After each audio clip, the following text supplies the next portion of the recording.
Mga DDS, huwag kayo magalit sa akin. Matawa na lang kayo para sa akin. Oo. Kasi alam nyo, kahit pagmumurahin ko kayo dyan, araw-araw, kumikita ako. Kayo, masasaktan kayo sa akin. Wala kayong kita. Bakit? Bobo kayo eh. Yung kinoment nyo dyan, Diyos ko, kung itinaya mo si scatter yan, edi kumita ka pa. Comment ka, tapos makikichismis, tapos mag-share ka pa ng fake news. Yeah? Walang kwenta. O, sunod, mga kababayan. Eto na. So ito, sabi ko nga kanina, mga kababayan, sabi ni PBBM, hindi daw niya pagbawalan yung mga nagrarally kasi sabi nga ni PBBM, kung hindi lang ako presidente, sumali na ako dyan eh. Di ba, Ma'am Rosario Bisin? Ngayon, mga kababayan, alam nyo ba sa kapanahunan ni Digong, grabe at talamak po ang korupsyon. Ngayon, binulgar ni PBBM, DPWH pa lang yan. Wala pa yung ibang ahensya ng gobyerno. Alam nyo ba, mga kababayan, speaking of DPWH, alam nyo ba na mayroong proyekto sa may bandang Davao del Norte, sa lugar namin ito. Alam nyo ba, mga kababayan, na pinunduhan ito ng milyon-milyon, 100 milyon, lagpas pa 100 milyon. Nagpatayo ng kalsada. Yung kalsada, mga kababayan, highway yan. National road. Nabiyak. Tabingi. Inayos. Ginastusan ng 130 million plus. Maharlika National Road. Ang nakalagay sa DPWH. Ngayon, mga kababayan, alam nyo ba yung kalsada itinayo? Hindi doon mismo sa may Maharlika National Road. Alam nyo kung saan tinayo? Mula sa Maharlika National Road papunta sa bahay ni Alvarez. Kilala nyo si Alvarez, si dating House Speaker? Mula sa Maharlika National Road, doon niya itinayo itong 84 million kalsada, padiretso, at putol doon mismo sa harap ng mansion niya. Ito, mga kababayan. Anomalya ni Congressman Pantaleon Alvarez. Yan ang mansyon niya.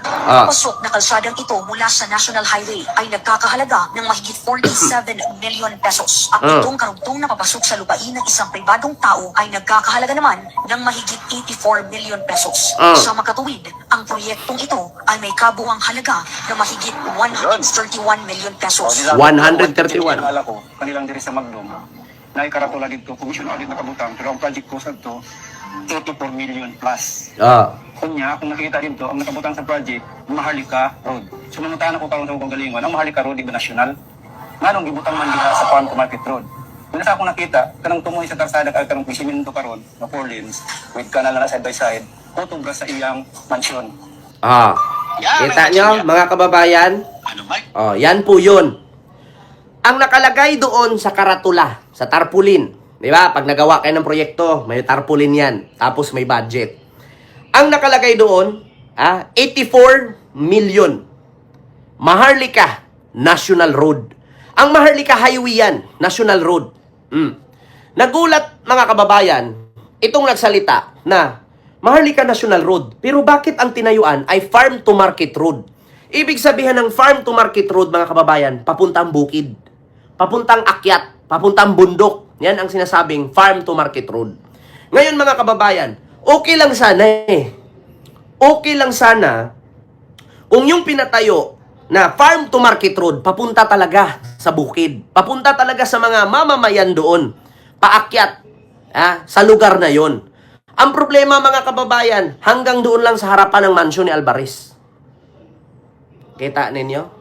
Pero ang nakalagay sa Commission on Audit, Congressman Pantaleon Alvarez. Yan ang mansyon niya. Pasok na kalsadang ito mula sa National Highway ay nagkakahalaga ng mahigit 47 million pesos. At itong karugtong na papasok sa lupain ng isang pribadong tao ay nagkakahalaga naman ng mahigit 84 million pesos. Sa makatuwid, ang proyektong ito ay may kabuang halaga ng mahigit 131 million pesos. kita ninyo?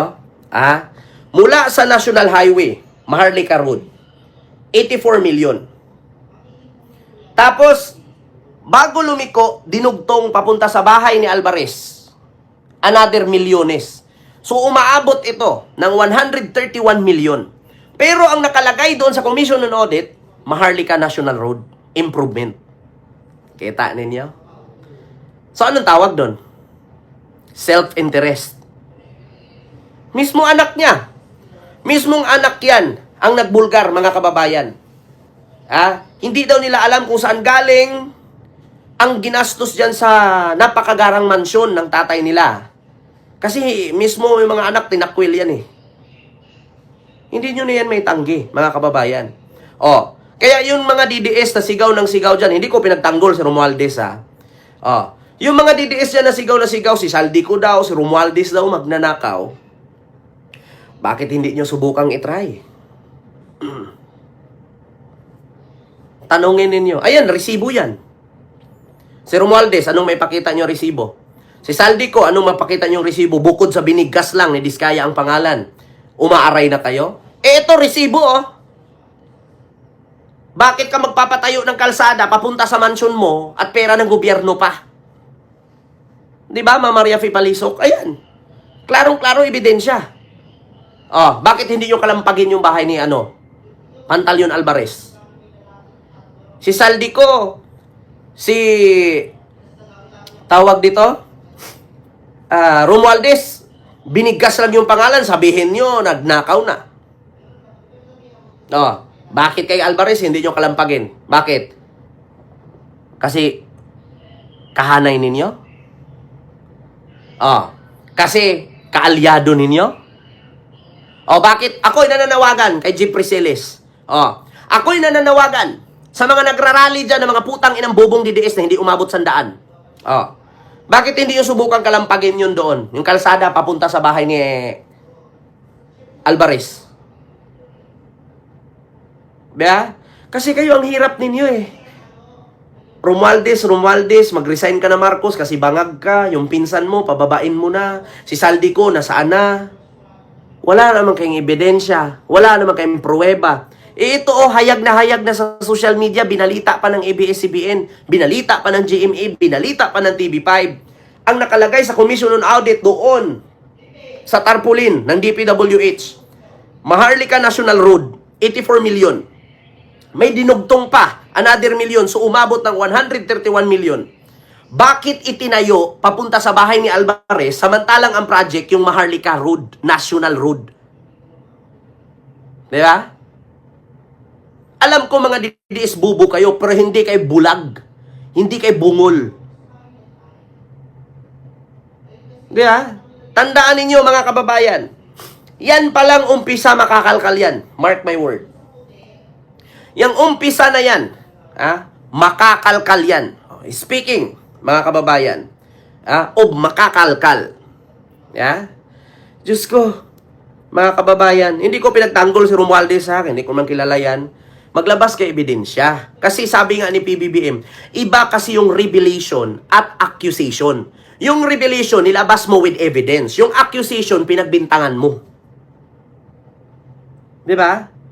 Ang accusation, nag-accuse ka lang, nagbintang ka lang, na walang proof of evidence. Yung revelation, ni-reveal mo siya, binoise out mo siya, binulgar mo siya na may kasamang ebidensya. Yan ang kaibahan. Kaya alam ko mga DDS, bobo kayo, hindi nyo naintindihan, pero may mata naman kayo, may tainga kayo. Hindi kayo bulag, hindi kayo bungol. Shame on you. So ito,